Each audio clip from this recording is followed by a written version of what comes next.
Pada suatu hari, Rasulullah SAW sedang duduk bersama para sahabat di Masjid Nabawi.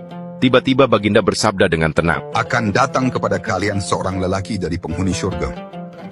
Para sahabat diam, mata mereka tertumpu ke arah pintu masjid. Siapakah gerangan insan yang istimewa ini? Beberapa saat kemudian, muncul seorang lelaki Ansar.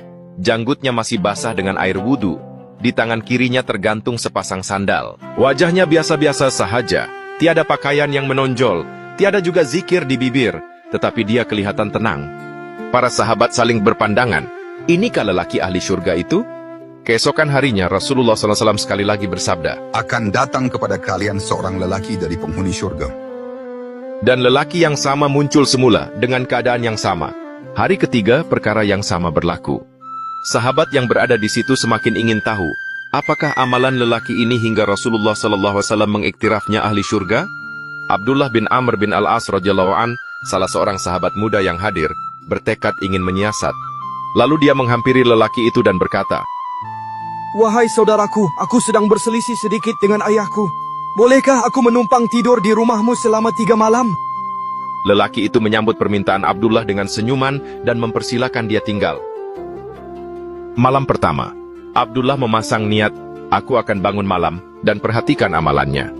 Tetapi malam itu, lelaki itu hanya tidur, tiada qiyamul lail. Hanya sebelum subuh dia bangun mengambil wudhu dan menunaikan sholat. Mungkin malam ini dia penat, pikir Abdullah. Malam kedua dan ketiga, perkara yang sama berlaku. Lelaki itu tetap tidur seperti biasa dan hanya bangun untuk sholat subuh.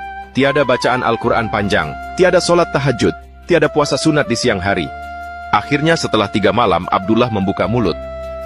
"Wahai saudaraku, sebenarnya aku tidak berselisih pun dengan ayahku. Aku hanya ingin mengetahui apa amalanmu, sehingga Rasulullah SAW menyebut engkau sebagai ahli syurga sebanyak 3 kali. Lelaki itu tersenyum. Kemudian dia menjawab dengan jujur, Amalanku tidak lebih daripada apa yang telah engkau lihat. Abdullah terdiam, hatinya hairan. Bagaimana seorang lelaki yang biasa-biasa sahaja, tapi dijamin surga oleh Nabi? Tiba-tiba lelaki itu menyambung, Tetapi ada satu perkara, aku tidak pernah menyimpan dalam hatiku sebarang perasaan hasad, dengki atau iri terhadap sesiapa pun atas kebaikan yang Allah beri kepada mereka. Dan aku juga tidak pernah menyimpan dendam terhadap sesiapa." Abdullah tersentak. Air matanya hampir menitis. Lalu dia berkata, Inilah dia amalan yang membawa engkau ke syurga. Dan inilah perkara yang kami tidak mampu melakukannya. hadis ini diriwayatkan oleh Imam Ahmad dalam Musnad Ahmad. Disebut juga dalam Musnad Al-Bazzar. Disahihkan oleh Syekh Al-Albani dalam Silsilah Al-Ahadits As-Sahihah.